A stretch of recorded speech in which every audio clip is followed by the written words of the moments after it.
She called the police when I moved out without asking her permission. Then my FBI son showed up. It sounds unreal, but the night I loaded my moving truck, the HOA president stood at the edge of my driveway, her phone already in her hand, her eyes locked on me like a hunter, and when the flashing red and blue lights filled the cul-de-sac, I thought I was finished. Until a car pulled up behind the squad car, and when my son stepped out, Karen's world collapsed in front of the entire neighborhood. Welcome to HOA Secrets Uncovered, the place where the darkest and strangest HOA stories finally come to light. My name is Mark. I'm just a regular guy who used to live in a quiet suburban neighborhood. At least, it looked quiet from the outside, but beneath the trimmed lawns and smiling neighbors, there was a war with the HOA president. And this is the story of how she tried to stop me from moving out, and how my FBI son turned her power trip into her biggest humiliation yet. I thought leaving this neighborhood would bring me peace. But peace is not something Karen ever allowed me to have. She was the HOA president. But to me, she was something more dangerous. A shadow standing at the end of every driveway. A voice always whispering about rules and fines. A smile that never reached her eyes. The night I started moving out, I felt those eyes again. I saw her standing across the street, arms crossed, phone clutched tightly in her hand, like she was holding a weapon. She didn't blink. She didn't move. She just watched me carry boxes out of my home. The moving truck was parked in front of my house, its back open wide, the yellow light spilling out on the pavement, and every time I set a box inside, I could feel her stare burning through my back. It was like she wanted me to know she was in control, even as I was leaving this place for good. The street was quiet, but not in the peaceful way. It was the quiet before something bad happens. Curtains shifted in windows. Neighbors were peeking out. They always did when Karen was involved. She was the queen of this cul-de-sac, and tonight she looked ready to go to war. I remember the sound of the tape pulling across a box, that sharp, ripping sound, and as soon as it echoed through the driveway, her phone lifted to her ear. Her lips moved, and I knew what she was doing. She was calling the police on me for moving out of my own house. Without her permission, I almost laughed. But something about the way she stared at me, her face red and tight, her jaw locked, it didn't feel funny at all. It felt dangerous, like she would do whatever it took to make my life harder, even if it meant wasting police time. Minutes later, the sound of sirens. They weren't loud at first, just a hum in the distance, but they grew closer and closer until the red and blue lights painted every house on the block. The neighbors came outside now, pretending to grab mail, pretending to walk their dogs, but really they just wanted to see what Karen had done this time. 2 officers stepped out of the car. They looked around, confused, probably expecting some kind of emergency, but Karen marched right up to them, pointing her finger at me like I was a criminal. She spoke fast, her words sharp. She said I was breaking HOA law. She said I was abandoning my home without approval. She even said my moving truck was an eyesore. The officers looked at her like they didn't know if she was serious. And honestly, I couldn't tell either. One of them walked over to me. He asked what was happening. I told him the truth. I told him I was moving out. He blinked at me, then looked back at Karen. She was pacing now, her arms flying in the air, her voice carrying across the whole street. Everyone could hear her screaming about neighborhood rules, about how I was destroying property values, about how I thought I could ignore her authority. The officers looked tired, like they had seen people like her before. But Karen didn't stop.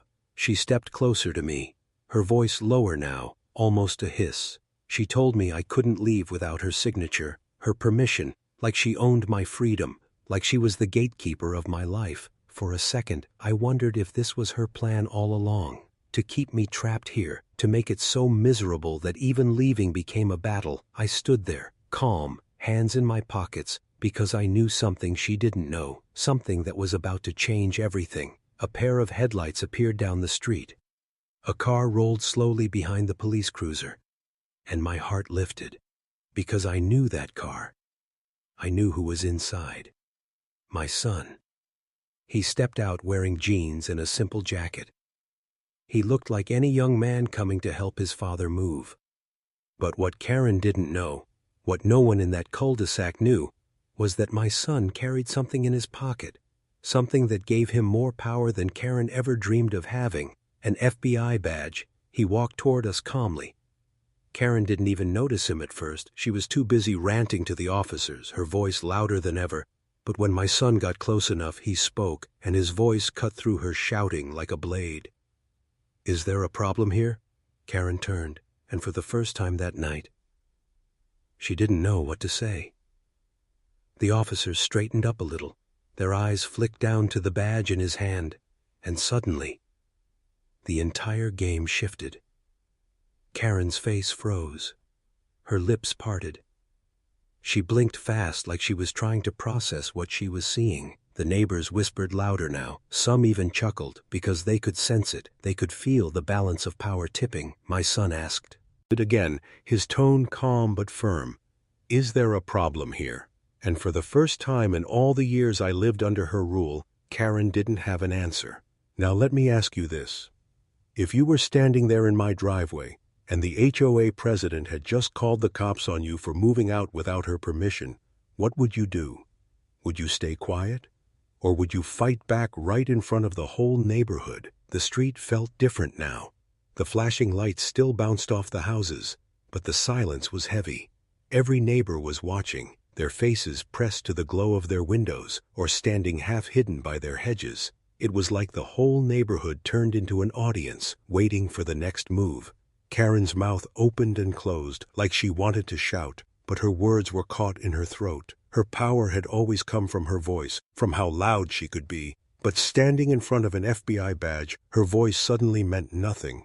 The officers looked between my son and me. One of them rubbed the back of his neck. He looked embarrassed. He finally asked Karen if she had proof of any law broken, proof of anything at all. Karen sputtered. She said she was the president of the HOA. As if that alone gave her authority. But the officers didn't write that down. They just stared at her like she was wasting their time. My son stepped closer to me. He didn't raise his voice. He didn't need to.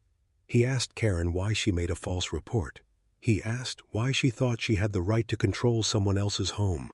And his calm tone made her shake. Because everyone could see she didn't have an answer. She only had pride, and pride doesn't hold up against the law. The neighbors started whispering louder. I caught pieces of it. "She's finally getting called out. She's gone too far this time.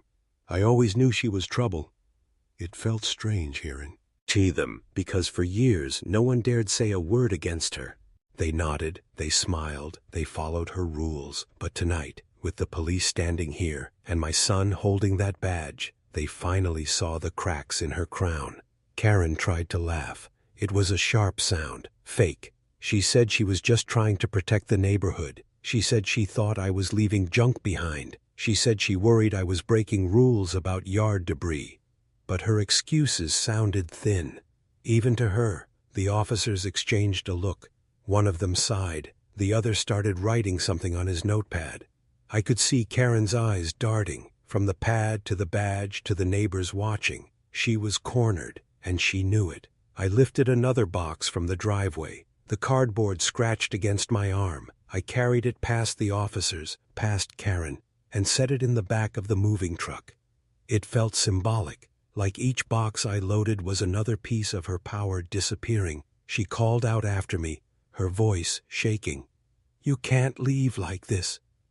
But it didn't sound like authority anymore. It sounded desperate, like a child begging not to be left alone. I turned to her.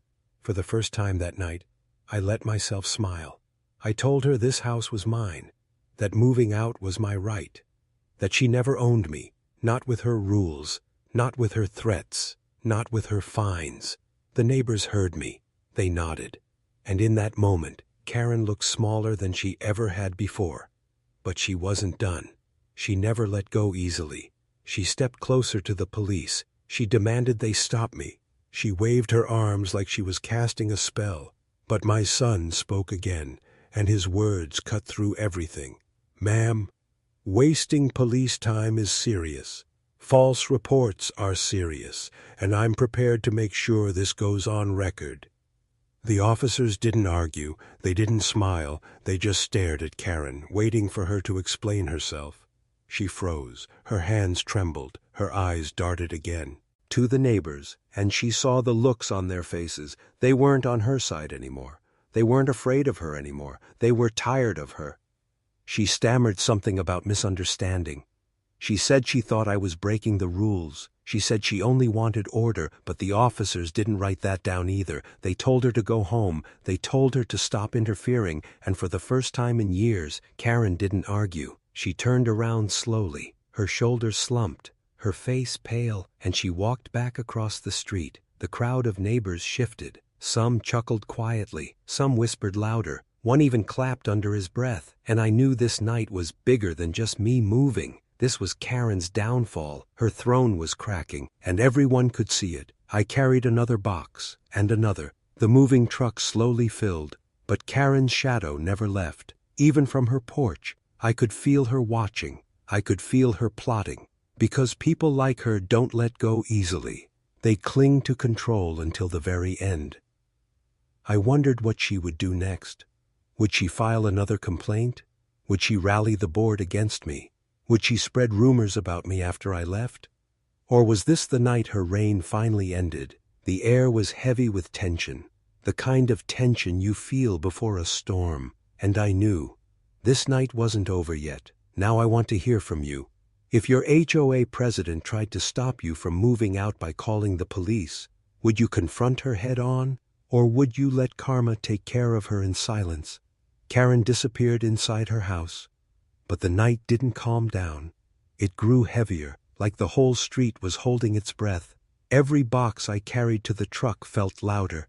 Every step echoed. And even though she was gone from sight, I could feel her eyes. I could feel the storm she was planning from behind her curtains. The officers stayed for a while. They lingered near their cruiser, not sure if they were needed anymore. But I could tell. They didn't trust Karen not to stir trouble again. They leaned against the hood, watching quietly, almost amused, like they knew this neighborhood wasn't finished with drama yet. My son stayed close. He didn't say much, but his presence was enough. The neighbors whispered about him now. The FBI son, the one who shut Karen down with a single look. It was funny. For years Karen was the most feared name on this street. And now, in a single night, she was the one people pitied, but I knew better. Karen never accepted defeat. She only reloaded.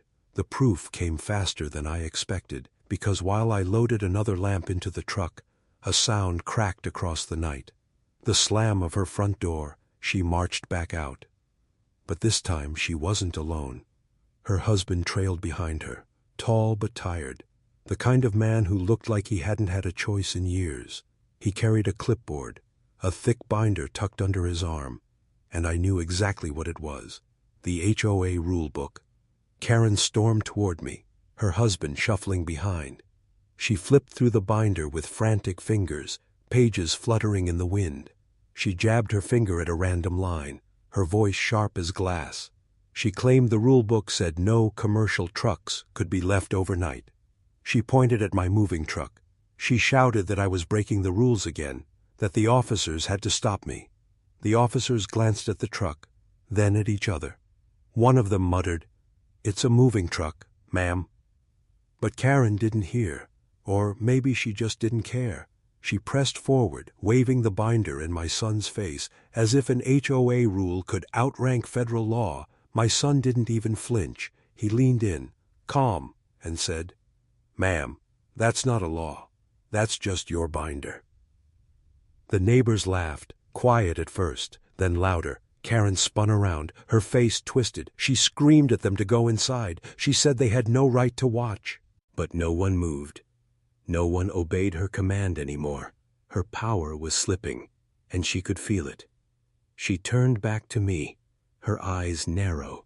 Her voice dropped lower, more dangerous. She told me if I left tonight she would find me, she would sue me, she would drag me into HOA court until I was ruined. Her husband lowered his head. He didn't even try to back her up. He just stood there holding the binder like a useless shield. I took a slow step closer to her. I told her she could find me all she wanted. She could wave papers at me until the ink faded. But when I drove away tonight, I'd be free, and she'd be left standing on that street, alone, with nothing but her binder and her pride. Her face went pale again. She hated hearing the truth, because the truth was her greatest enemy. She thrived on fear. But tonight, there was none left. The officers finally stepped in. They told her enough was enough. They told her she was abusing her position, and one of them even warned her, if she called again without cause, she'd be the one facing charges.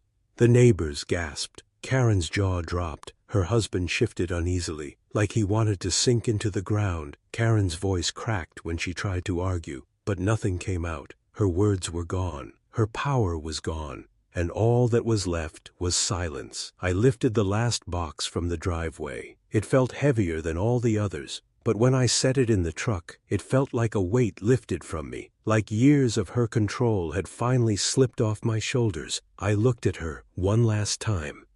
She stood frozen in the street, her binder hanging limp in her husband's hands, her mouth open, but no sound coming out. The officers climbed back into their cruiser. The red and blue lights faded down the street. The neighbors closed their doors, and for the first time, the cul-de-sac was truly quiet.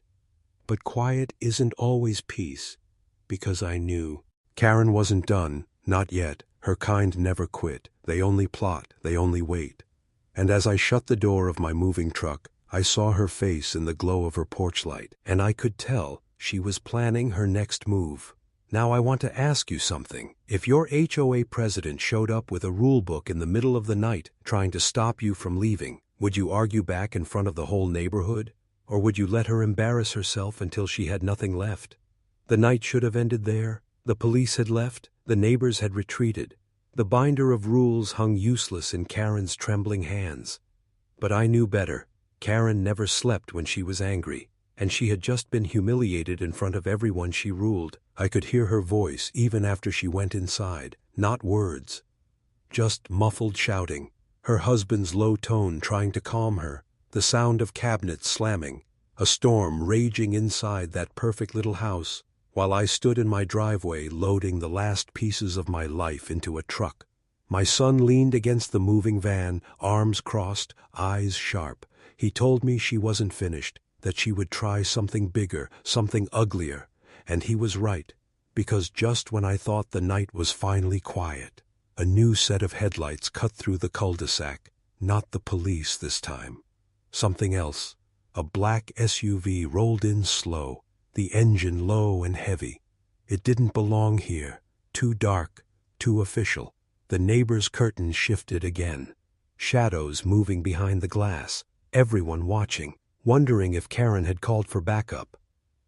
Karen stepped out of her house at the same time. Her face was flushed, her hair messy now, her voice shaking but determined. She walked straight toward the SUV, like she had summoned it, like she believed this was her final weapon. The door opened. Two men stepped out. Plain suits, serious faces, not the kin. "Do you see at neighborhood barbecues?" Karen's voice pitched higher as she waved them over. She said something about federal violations, about abandoned property, about national security. Her lies grew bigger by the second, and even the shadows in the windows looked confused. But my son didn't flinch. He straightened. He pulled something from his jacket pocket, that same badge, that same power she couldn't fight. And for a moment, the entire street froze. The men in suits saw it. They recognized it instantly, and their tone shifted. Their eyes locked on Karen. They asked her if she had made a false federal complaint. Her face drained of color. Her mouth opened, closed, opened again. But no words came out. The neighbors gasped. I swear, I even heard one of them laugh behind their curtain. Karen had pushed too far this time. She wasn't just the petty queen of the cul-de-sac anymore. She had stepped into a game she couldn't control. My son spoke calmly, but his words carried like thunder. He told them she had wasted local police time, and now she was trying to waste federal resources. He told them it wasn't just petty anymore. It was criminal. And Karen almost crumbled right there on the pavement. Her husband tried to step in.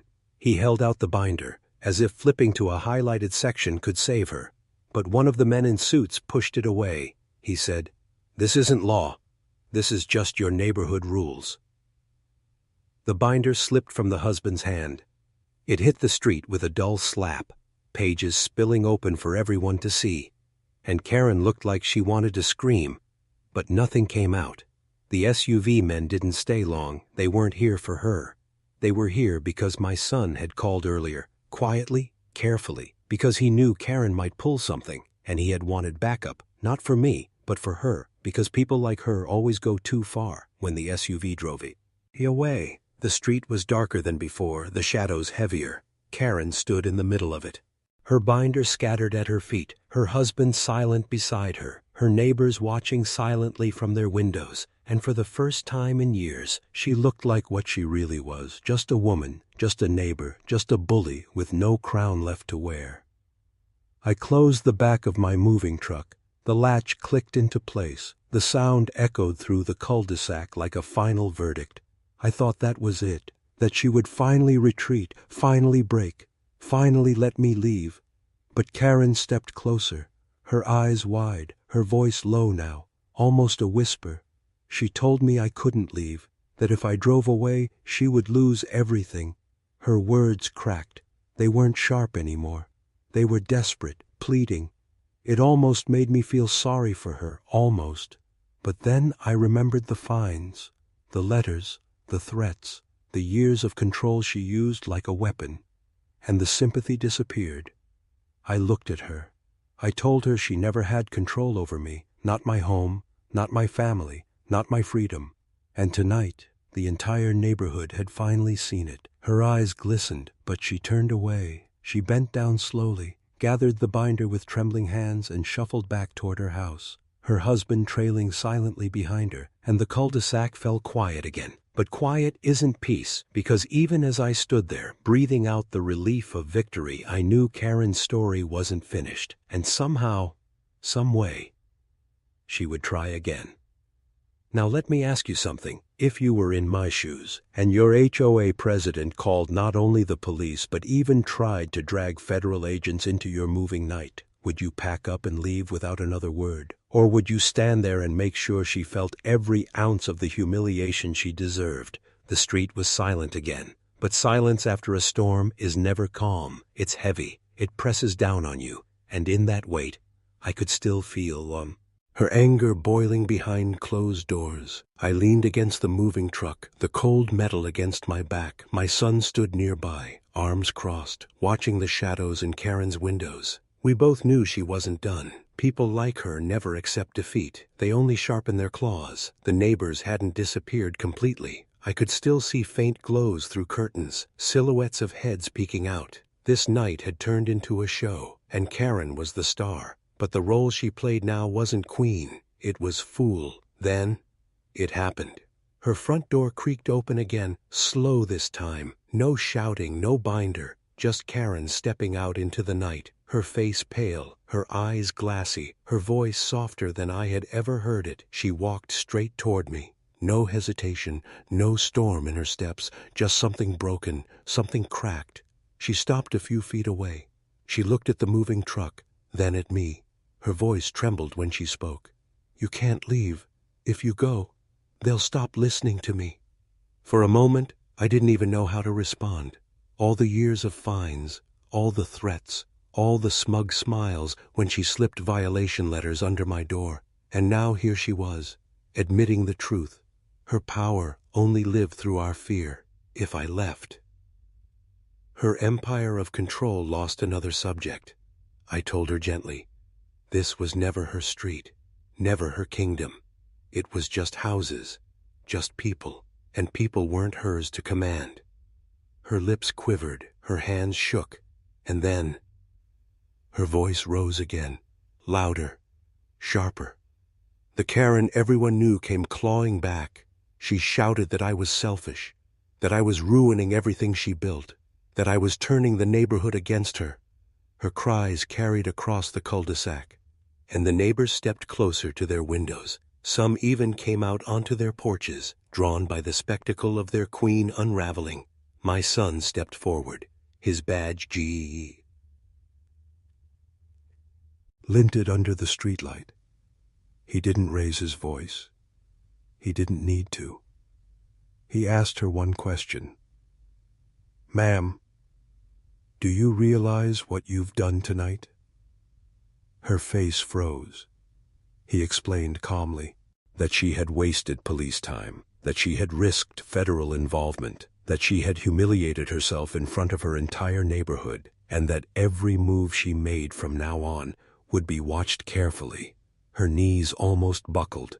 She grabbed the edge of her binder, holding it to her chest like it could protect her, but it couldn't. Nothing could. The neighbors whispered louder now. I caught words floating in the night. "She's lost it. She's finished. She can't come back from this." Karen heard them too, and the look in her eyes. It was the look of someone realizing they were no longer feared, only pitied. I should have felt victory, relief, triumph even. But instead, I felt something stranger. I felt the weight of all the years she ruled us, all the nights I dreaded her letters, all the mornings I saw her pacing the street, watching for the smallest slip. And now, watching her crumble, it almost felt sad. Almost. But then I remembered, this wasn't just about me. She had bullied every single person here, the elderly man down the block fined for his mailbox paint, the single mom threatened with legal action over her kids' bikes in the driveway, the family forced to dig up their flowers because they weren't on the approved list. Her reign had stretched over all of us, and tonight we were finally free. My son told her it was time to go inside. His voice was firm, not unkind, but final, the kind of tone that ended things. Karen looked at him, then at me, then at the truck. Her lips parted like she wanted to argue, but nothing came out, not words, not power, nothing. She turned slowly, her shoulders slumped, her binder clutched like a lifeline, and she walked back toward her house. Her husband met her halfway, but he didn't reach for her hand. He just walked beside her, silent, defeated, and together they disappeared into the shadows of their perfect home, the cul-de-sac was quiet again. But this time it felt different. It felt lighter, like a chain had been broken. The neighbors lingered a moment longer. Then one by one, lights went out, curtains fell shut, doors closed, and I knew they were whispering still, but not in fear, in relief. I sat on the edge of the moving truck, breathing in the cool night air. For the first time in years, it felt like I could breathe freely, like the air itself wasn't owned by her anymore. But deep inside, a thought lingered. Karen wasn't gone. Not really. She was still inside that house. And tomorrow, the next week, the next month, who knew what she might try? A woman like her didn't just stop. She plotted. She schemed. And I had a feeling this story wasn't over yet. Now I want to hear from you. If you saw your HOA president finally break down in front of the whole neighborhood, would you feel sorry for them after years of bullying? Or would you celebrate their downfall with a smile? The night after Karen's breakdown should have been quiet, but quiet never lasts long in this neighborhood, especially not when her pride was bleeding out for everyone to see. I tried to sleep, boxes stacked around me in half-empty rooms. The air felt hollow, like the house itself knew it was almost free too.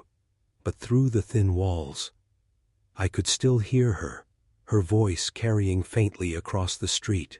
Sharp bursts of anger, muffled cries, her empire collapsing inside four walls. By morning, the whole neighborhood was buzzing. Word traveled faster than wind here. I stepped outside with a cup of coffee, and before I even reached the curb, Mrs. Taylor from 3 houses down leaned over her fence, her voice low but eager. "Did you hear? The board is furious with her." I raised an eyebrow. She nodded quickly. "They've had enough. They're calling an emergency meeting. For years the board had been her army, her shield, her puppets on strings. But last night broke something. They had watched her drag police into a moving night, watched her scream about federal crimes, watched her lose the respect of everyone in sight.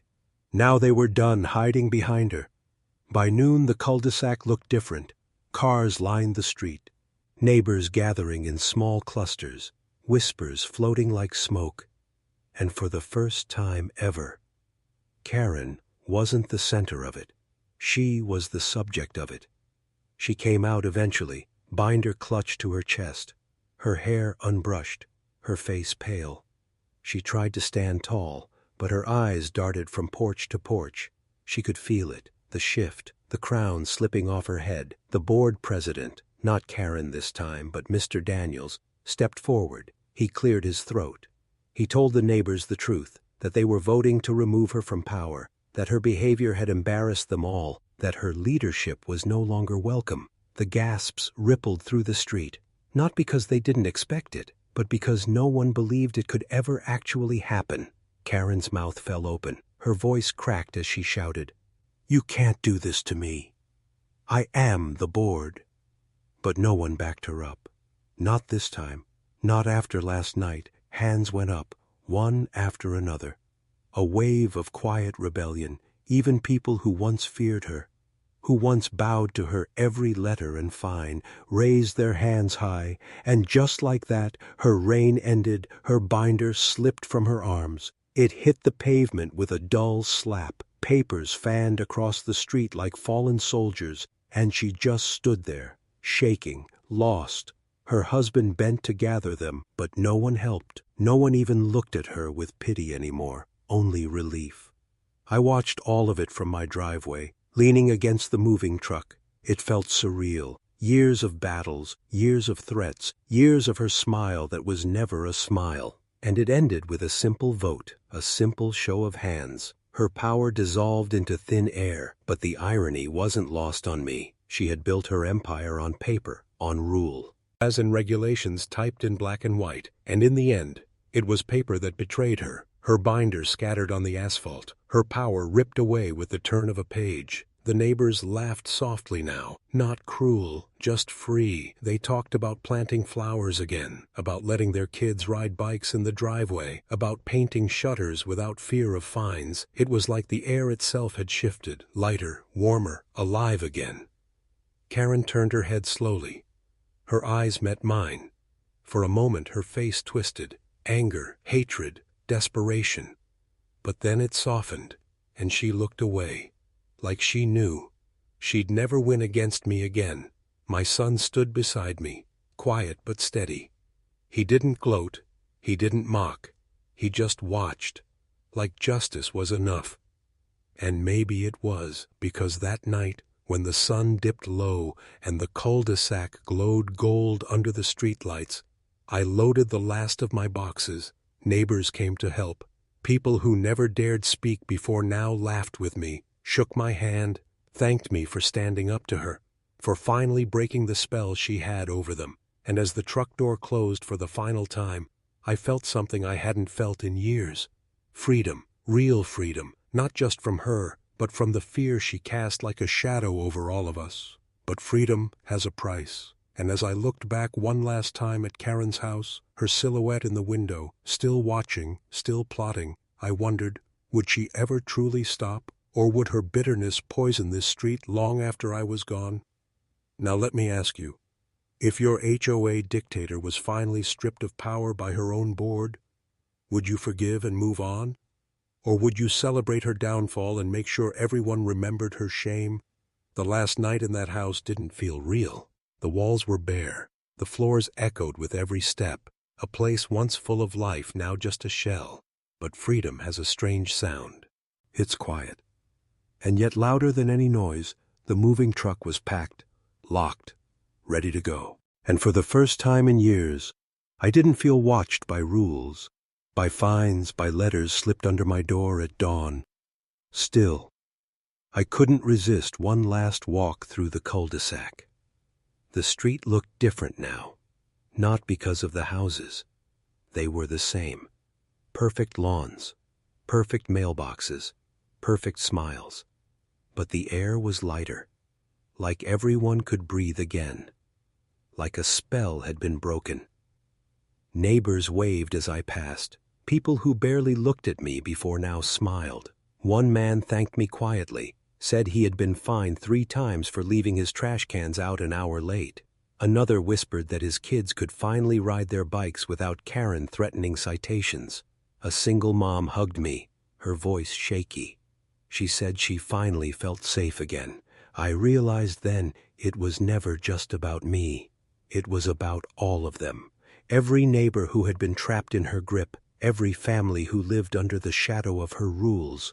She had called the police on me, but what she didn't know was that in doing so, she exposed herself to everyone. She showed the entire street what she really was, and once people saw the truth, they couldn't unsee it. But Karen was still there, her curtains cracked open, her silhouette hidden behind them. I could feel her eyes following me.